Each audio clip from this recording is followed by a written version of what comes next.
Fabio Cipriano, crítico de arte, Brasil.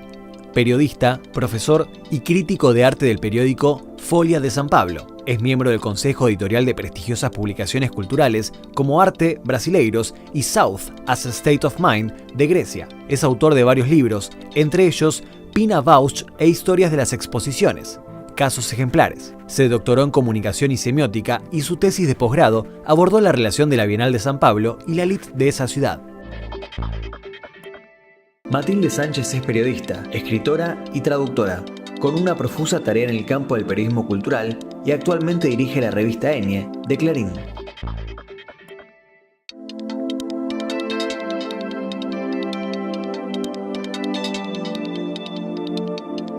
Soy Matilde Sánchez, estoy desde hace 4 años como editora general de la revista Enie y también encargada, responsable de las páginas de cultura diarias de Clarín.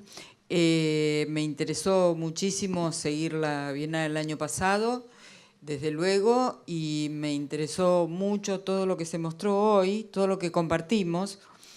Y bueno, tengo algunas cosas como para comentar que quería compartir con ustedes y que hacen muy estrictamente al presente, a cómo lo estamos cubriendo, cómo nos vemos obligados a seguir todo lo que se hace en el panorama del arte, pero también en la literatura, en el cine, en el teatro, ¿no?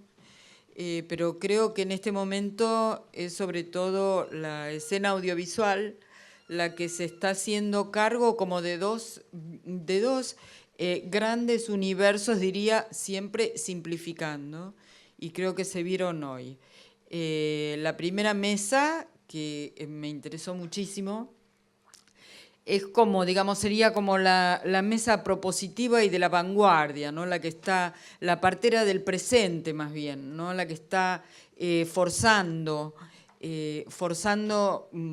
microliberaciones individuales y subjetivas, concretamente en Bolivia, a partir del beso de Chola.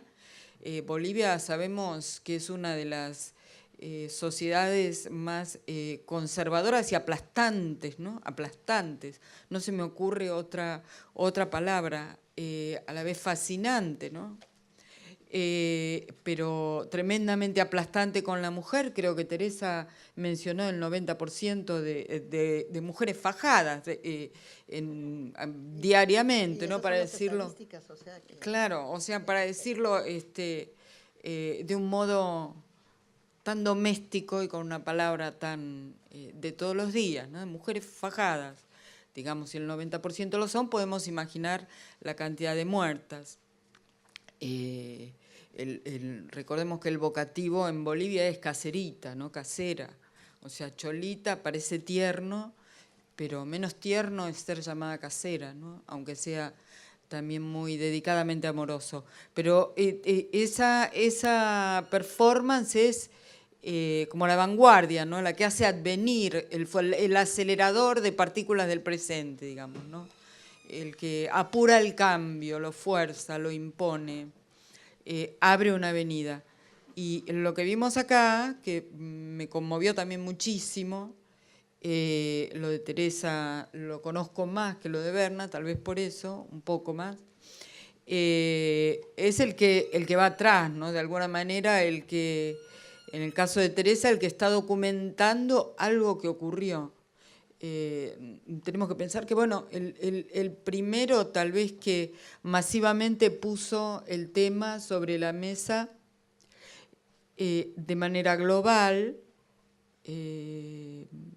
bueno, no el primero, voy a ser injusta, de una manera que yo aprecio en particular es Roberto Bolaño, ¿no? 666, que es el que da la dimensión de esta catarata de mujeres, ¿no? Que es como, es uno, idéntico, idéntico, idéntico, idéntico, idéntico y apenas diferente, ¿no? Lo idéntico que se diferencia por un detalle, un poco como la secuencia de imágenes en la obra de Teresa, digamos, las víctimas sobreintervenidas por segunda vez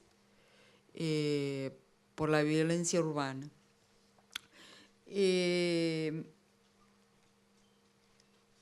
Creo que estos dos conjuntos también se vieron matizados por la intervención de Galit Eliat, que me pareció muy interesante en el sentido de que todo el tiempo estaba la palabra ética, ¿no? El ethos del museo. Imaginemos un museo en Israel, tiene problemas éticos cada minuto de cada hora de su existencia, ¿no? Porque tiene que contemplar, reflejar, pero reflejar sin aburrir y sin provocar tedio. O sea, no es menor eso, ¿no? Tiene que dar cabida sin conformar del todo. O sea, sus desafíos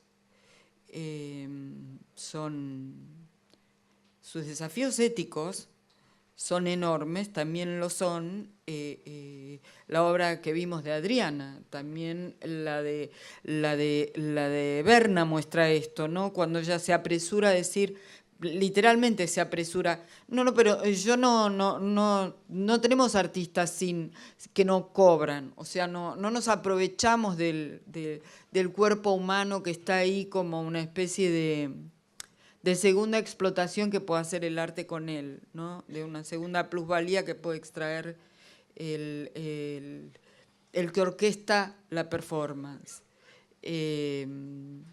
Entonces me parece que, bueno, me interesó también que aparecieran en su obra víctimas varones, porque me parece que, y aquí veo que tú también lo tienes, ¿no, Teresa? Porque por ahí, por el arrebato, el arrebato de los cambios y de la participación y la exigencia y el reclamo de igualitarismo en las representaciones y en el arte que vivimos, que se ve en las artistas mujeres, a veces nos hace perder esta dimensión, ¿no? Yo sigo muy personalmente con muchísima pasión todo lo que está pasando a partir del Me Too, del Ni Una Menos. Creo que se ve reflejado en la revista y que no es nuevo, que precede a Ni Una Menos y el Me Too, en mi caso personal. También perdemos de vista esto, ¿no? Y se corre el riesgo de cerrar los discursos del arte en la víctima mujer cuando también existen cosas para ver en las víctimas varones o transgénero, ¿no? O sea, creo que todo va agregando piezas y que la cuestión de la ética vuelve a estar como en primer plano en el arte. Creo que había salido del primer plano, pero bueno, se impone muchísimo hoy. No sé si hablé demasiado rápido, demasiado cataráticamente. Muy bien. Buenas noches. Gracias por la invitación, Diana y Josami. Yo soy brasileño, vivo en São Paulo y por tanto voy a hablar en portuñol, pero voy a intentar comunicarme, pero tampoco voy a alargarme demasiado. Creo que voy a decir lo mismo que dijiste tú, pero de una manera un poco distinta, pero a partir de lo que escuchamos hoy.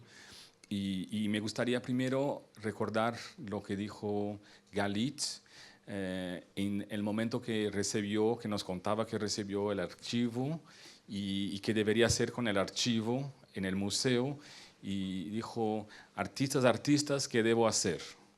Y yo pienso que dar palabra a los artistas es algo esencial en este momento. Y me encanta mucho que en este día tuvimos 4 artistas, mujeres especialmente, que hablaron de sus acciones y no tanto teóricos como en general se hace en encuentros de este tipo, de bienales y etc. Entonces creo que ese es un marco importante porque vivimos en un momento donde la práctica artista, especialmente en Brasil, se ve muy como perseguida. Tuvimos en Brasil el año pasado exposiciones cerradas por prejuicios, por fake news, por mentiras que se espajamaron por la internet, que es el nuevo sitio de peleas. Y por cuenta de esto, los artistas en Brasil han sido muy perseguidos, pero también porque son los artistas que están denunciando la situación.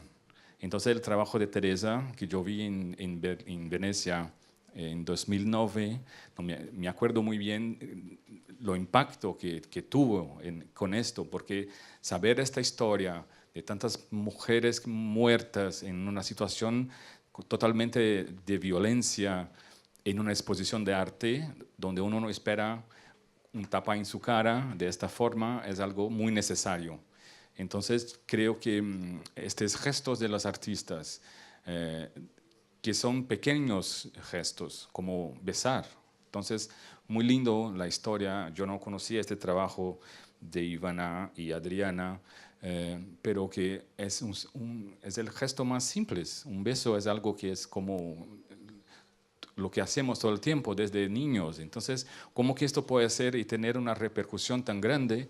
Este gesto de esta recuperación, digamos así, de las actitudes más ternas y más necesarias, es como algo que se tornó una resistencia. Entonces también creo que mucho de esta tarde se habló de esto, de cómo se hacer estrategias poéticas de resistencia. Y en esto fueron 4 historias, 4 ejemplos buenísimos de cómo plantear formas innovadoras de abordar lo insoportable, que el momento que vivimos no se puede decir algo muy distinto de esto, que lo que se pasa en Argentina ahora, lo que se pasa en Brasil, lo que se pasa en Turquía o en Estados Unidos, por todo lado, estamos en guerra. Hay un libro de un filósofo brasileño, Peter Paul Pelbart, que se llama exacto así, estamos en guerra y estamos en guerra. Entonces creo que artistas que hacemos es como un gesto necesario y muy importante, y estar en una tarde donde esto ha sido un debate, pero también ha sido un gesto. O sea, la mayoría de las voces fueron de artistas. Esto me encanta, y esto que creo que parte de la importancia de la Bienal Sur,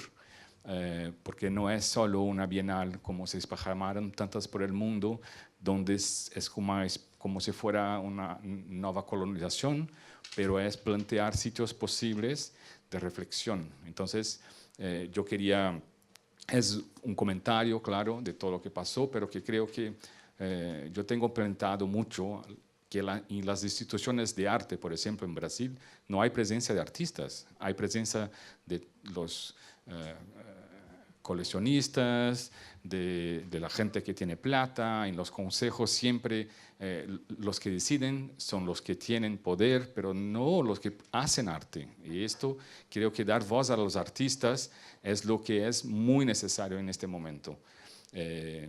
Y el ejemplo también que nos ha dado Galit con el trabajo en el muro es muy lindo, porque no es solo hacer como resistencia, pero es abrir ventanas.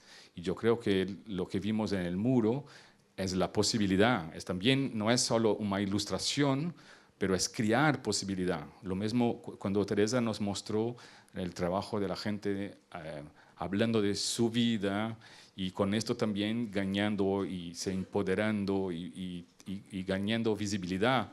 Creo que esto es esencial. No es solo hacer una imagen de algo que está muy malo, pero es dar voz de verdad a los que están en esta situación de violencia. Por tanto, crear ventanas en los muros tal vez sea una de las mejores imágenes que nos regaló Galiti en esta tarde. Mis comentarios. Gracias. Gracias.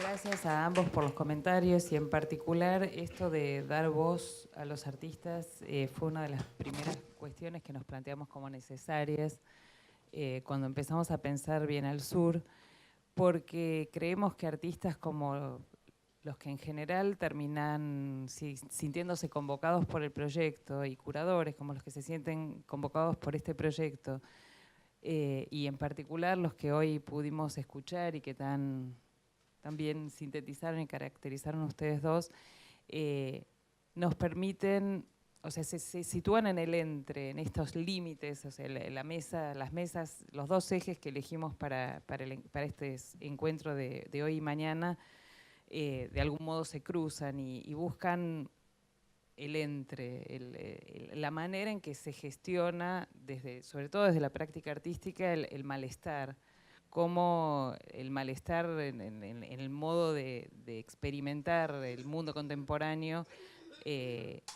encuentra una resolución posible y la visibilidad entre estas resoluciones a partir de la práctica artística. Y bueno, creo que los ejemplos que vimos son especialmente interesantes y me parece que por eso también la voz del artista en esta doble fase, la de su propia producción y la de cómo procesa esa producción. Ayer con Teresa hablábamos de cuáles eran sus hipótesis de trabajo y cómo esas iban cambiando y la necesidad además de que se modifiquen con el cambio de la realidad que fue de donde emergió esa misma obra, también forma parte de esta gestión del malestar que ofrecen proyectos artísticos como estos, ¿no?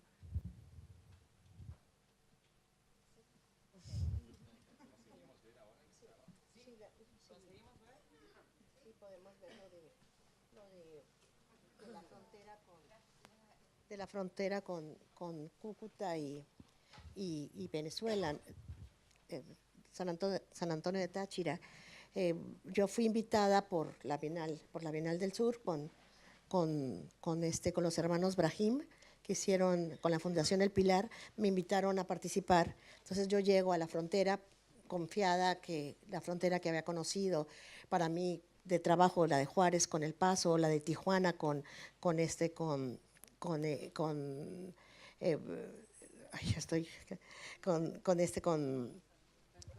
Estados Unidos. Entonces me voy con esa confianza y me encuentro con el puente, ¿no? Con el puente Simón Bolívar que une los dos países. Y la verdad, en toda la experiencia que he tenido, nunca había visto una cosa tan tremenda, tan desgarrante, tan sentirte, o sea, ni siquiera la posibilidad de poesía que hablas tú, ¿no? O sea, ni siquiera decir, ¿qué hago? O sea, ¿qué hago físicamente? No quiero pensar en arte, quiero pensar en físico. ¿Cómo ayudo? O sea, ¿cómo puedo ayudar porque era tan tremenda el paso de miles y miles de personas, ¿no? Entonces decido hacer esta pieza que es hablando con ellos, diciéndoles, soy artista y quisiera apoyar con el trabajo y les propongo que me den su camiseta sudada, su camiseta del trabajo que están haciendo de carrear mercancía de un lado a otro, de estar esperando cualquier tipo de trabajo, su camisa sudada. Entonces se las pido, el sudor de su trabajo, que eran todos gente que pasa siendo maestros, albañiles, y que cuando pasan al país, el hambre misma, el deterioro, el dormir en la calle, el no comer, el dormir incluso en los árboles por los animales que hay en la orilla del río, los van desgastando y se van convirtiendo como una especie de una indigencia, que hay cierta distancia, ¿no? De decir, uy, no vaya a ser que esté enfermo, no. Empieza esa distancia, pero el mismo deterioro que le ha dado el desplazamiento. Entonces, pidiendo hablar de su trabajo y hablar de esa dignidad que están para poder mandar algo a sus familias, ¿no? Estar trabajando ahí en la orilla del puente para poder mandar algo, medicinas o pañales o cótex a sus mujeres.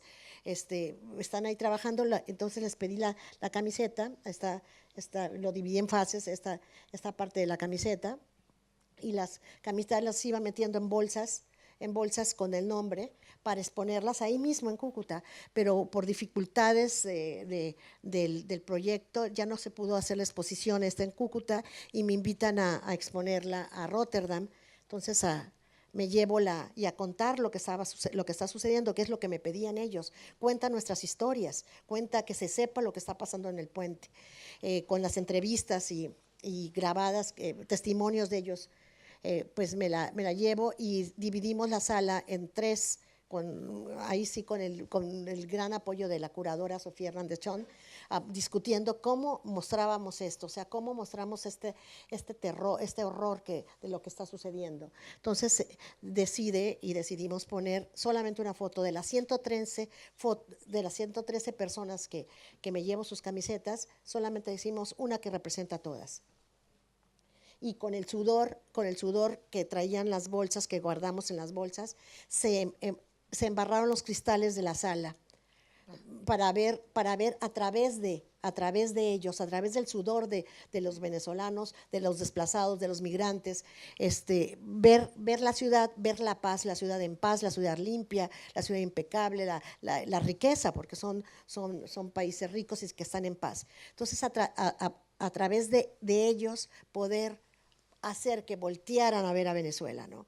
A través del sudor de los y después, esto era en performance todos los días se limpiaba, se abría una camiseta, se limpiaba, se embarraba los cristales y después se pasaba la camiseta al sótano a incluir las camisetas en estos cubos, ¿no? En estos cubos donde estaban las iniciales de a quién pertenecían, los nombres se quedaron en las bolsas vacías, exhibidos en la mesa, y las camisetas incluían, se llama la inclusión, dentro de estos cubos de cemento. Algunos se reventaba la misma camiseta y se dejaba de ver, pero la idea básica era de cómo estorba, ¿no? Cómo estorba a los países que suceda esto, porque los países quisieran mantenerlo en secreto, la crisis la quisieran mantener en secreto, pero revienta tanto o sea, es imposible callarla, que quisieran que no existieran. Entonces la idea era que la gente, el público que entrara,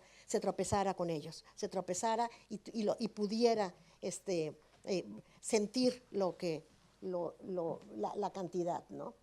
Cuando hice lo de los hombres, las chicas me decían, pero ¿por qué a nosotros no nos pides la camiseta? Si también estamos trabajando, si también nuestro trabajo es válido y también estábamos sudando. Yo no las quise exponer porque me parecía que quitarse la camiseta en el puente era exponer el desnudo o a lo que ya estaban expuestas. Entonces no quería reexponerlas, ¿no? Y lo que hicimos con ellas, que ellas estaban trabajando por todos lados del puente, también carreteando, luchando también por la mercancía, de llevarla y hacerlas visibles.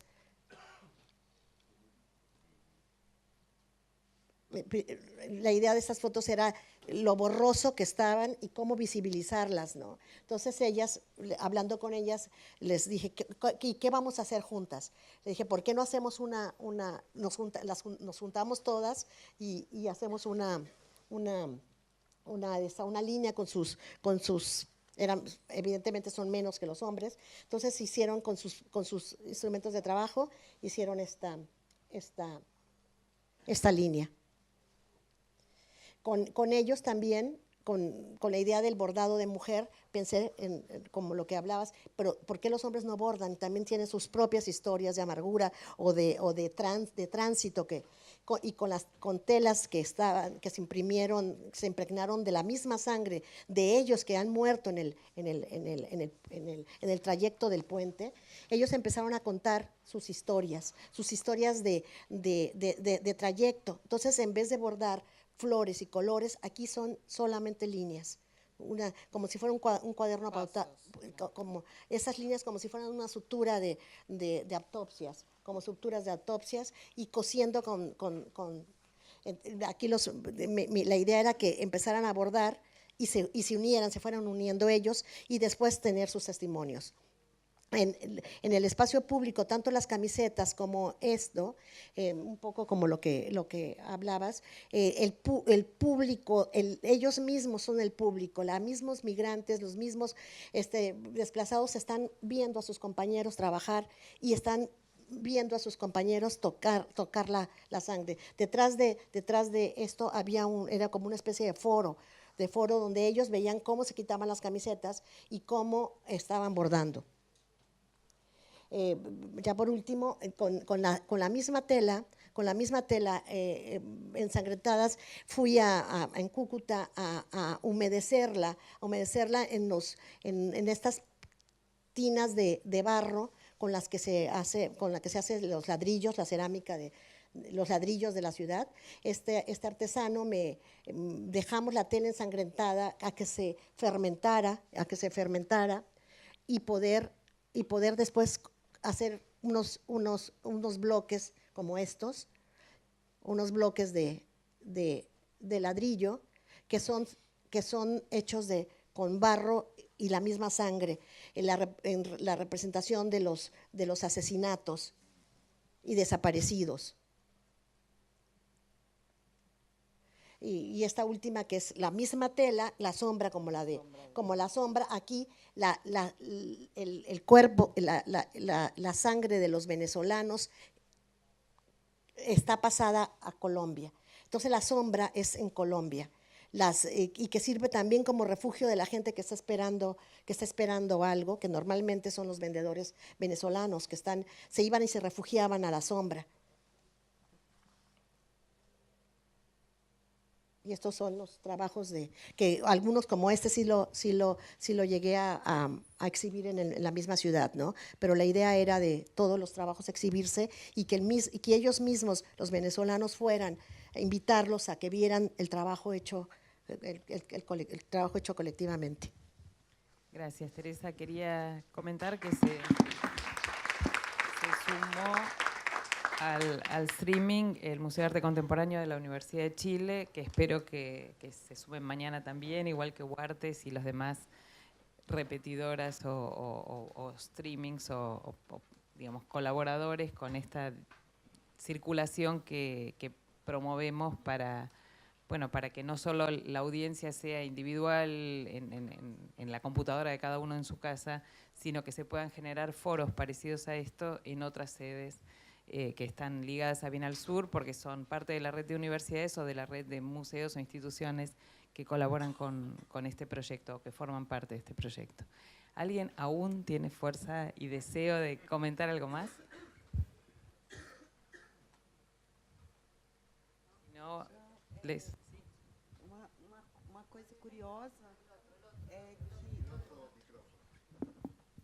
Uma coisa curiosa é que a gente convive no mesmo, tipo, trabalhamos com a questão da violência, né? E uma artista pensa em cima de determinado objeto. Eu achei curioso, eu não conhecia esse trabalho da Teresa da imersão dos lençóis, porque eu queria mostrar aqui, até para a gente trocar, minha última performance que eu fiz também com os lençóis do cadáver, até para a gente ver como é que a gente dialoga dois artistas em determinados momentos, né? Chama aqui, eu não sei como é que está aqui, esse aqui, camuflagem. Só que eu sempre, com a relação do poder, né? Falando um pouco dessa guerra dos imigrantes, eu já saio da América Latina, já vou para a Europa com a questão da imigração. E o que eu achei curioso de mostrar é que esses corpos, onde esse soldado camuflado de moscas cadavéricas puxa um carro de corpos enrolados nesses lençóis com sangue. Eu achei muito curioso a gente fazer dois trabalhos, mas que dialogam com essa questão do sangue, né? Mas, claro, dessa questão da morte, da violência. Solta um pouquinho só. Bem rapidinho, porque eu achei bem curioso olhar o trabalho e ver. Esse foi meu último trabalho agora, que eu apresentei em Milão também, no PAC. A gente estava junto, só que ela estava num outro momento, e eu num momento onde eu estou camuflada de moscas cadavéricas. E os lençóis, e os corpos com lençóis, vai aparecer agora, rapidinho. São também lençóis de cena de crime das pessoas que morreram. É só uma questão de curiosidade mesmo, como é que a gente, artista, acaba dialogando sem saber o trabalho. Onde é que paga? Onde é que paga? É isso.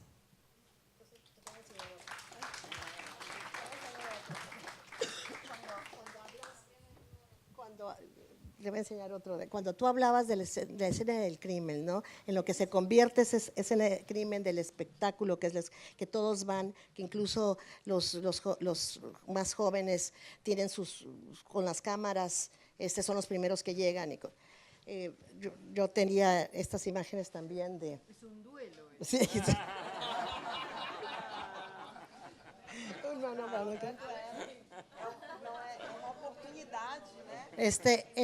que oigo los balazos y cuando ya se llega a la escena del crimen, lo que decías, ¿no? Aquí está, y hablando de los soldados, aquí está el crimen, los que llegan primeros cuando llegan los del servicio médico forense, cómo sacan el cuerpo, toda la parte como casi teatral, ¿no? Cómo llegan los primeros que llegan, después siguen, toda la producción, cómo se va, y el público de la calle viendo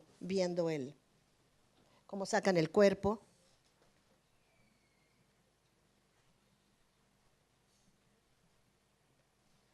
Y con esos cristales que una vez que se llevan todo el cuerpo, con esos cristales, la pieza que hice fue unas joyas de esos vidrios del tiroteo, una vez que se llevan todo, que se quedan en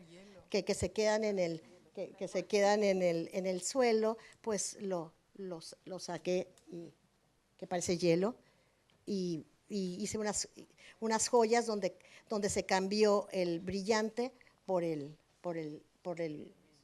vidrio del tiroteo.